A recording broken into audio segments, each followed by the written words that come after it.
Happy New Year, everybody! Happy 2013! But we're gonna take a step back right now, back into the time when things were simpler. Back in a time where a man hopped like he was riding a horse and sang a song about some sort of style. Yes, folks, I'm talking about 2012. And this is my review and my list. This is 2012 in review, we'll say. It's probably not going to be called that, but that's what this is, so deal with it.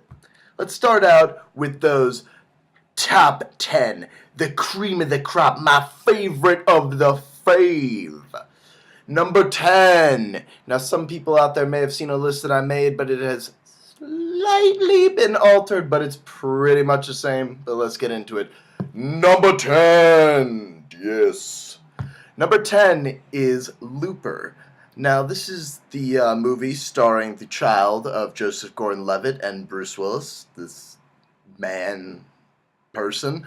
And, when I walked into this movie, I was expecting cool things, and I don't know if I ended up doing a review for this one, but, it was one of those movies that it goes down its path. Like, it knows what story it wants to tell, and it's such a broad story that I feel like there were a couple ways they could have gone. And at the end, when they make a certain choice, because that's what stuck with me the most was the ending. I was like, okay, I don't hate that, but, I would have done it differently.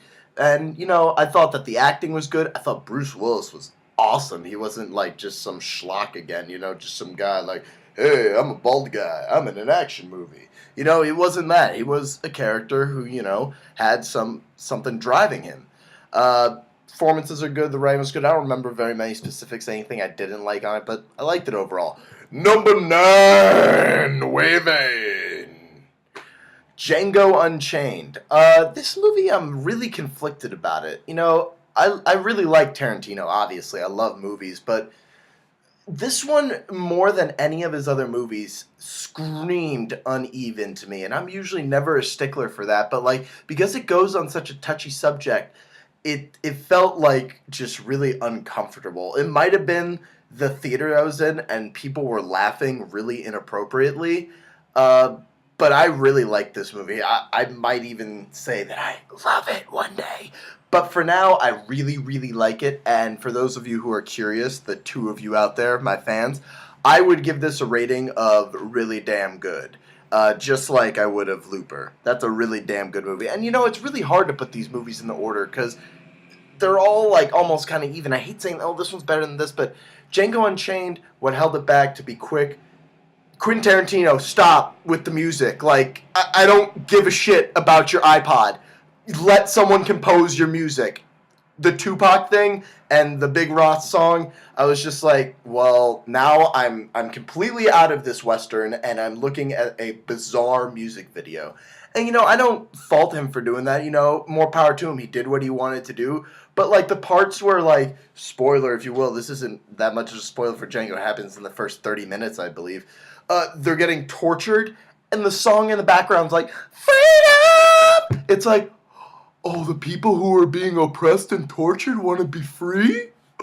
No! It's just things like that. It's don't beat me over head. But this movie's good definitely outweighs the bad. The way it's shot, the way it's written, the script is awesome. I don't know. I understand why people are getting up and out arms about it, but it never felt excessive to the point where I was all right, this is getting ridiculous. And the moment I thought it did, I remembered to what a character said and to specifically why they're using this language to get across that they were just like everybody else who was talking like that. So, apart from the movie being uneven and those songs and maybe a few things here and there, I really love the movie. I just think it's uneven, but it's a fantastic movie. It's really damn good. Number 8. And you're gonna have to wait for number 8. Just kidding. Number 8. That was almost 9 again, but it's 8. Number 8 is Prometheus. Did you guys see this movie? Did you see this? This was a sick movie. I thought that, we're gonna just say that like it looked gorgeous. But like this movie felt like to me like you get there, I strapped in, put on my glasses, and I watched, and I was enthralled. People complain like, "Oh, what about this? What about this?" It's like, you know what? Most things are better left unsaid because this thing right here can make way better stories than the filmmakers most of the time, if you know what I'm saying. So I thought that Prometheus had a good story. There were some weird parts. Like, I don't know, people were complaining, it's like, why is this character doing this? Why are they doing that? That's not their thing. Well, it's like, well, how do you know? Are you them? You know, the characters make choices and things happen. And I thought that the sequence that this story went in and the way it's told to us, it was awesome. I had a great ride. The action's great. The special effects are jaw-dropping and disturbing at points. This was the fantastic movie. Like, oh, people need to, take their panties and just get them out of that bunch. So, Prometheus. And now we get into number 7. Number 7. This is Skyfall. Skyfall is one of these movies this year. I didn't get to do a review for it, but oh my god. Like, I think that it's... people are flipping out over it. Rightly so. Every performance is top notch. The only thing I'd say that maybe is a little underdone is, like, I don't remember the script standing out that much, but now thinking about it hard, yeah, that was a pretty damn well-written movie. And let's talk about the cinematography for that movie.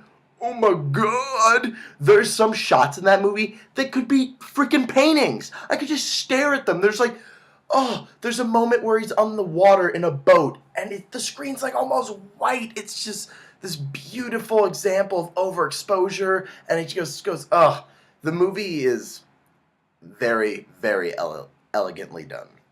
That one, not be missed. That's my number 7 pick.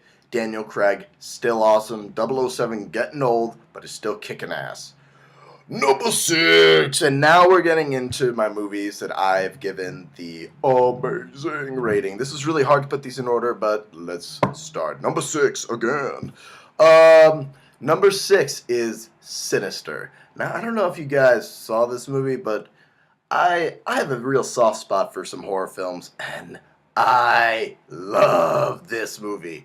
This was some sort of snuff ring, I don't know, like just bottle horror film. And Ethan Hawke is the protagonist, and he leads this like with the torch and the pitchfork in his hand. Like, this movie is just relentless, and it keeps you guessing until the end. And although I guessed what was going to happen right before it happened, like down to the specifics, regardless, I still think that this is a really awesome movie, and I think that you guys need to check it out. It is actually scary, and that's something to be mentioned. A horror film to literally actually scare my pants off. Like, I got kind of pissed when I saw this in theaters. There was a guy who stood up and started screaming. He was like, "Screw this, I'm out of here." Don't ever do that if you're in a movie with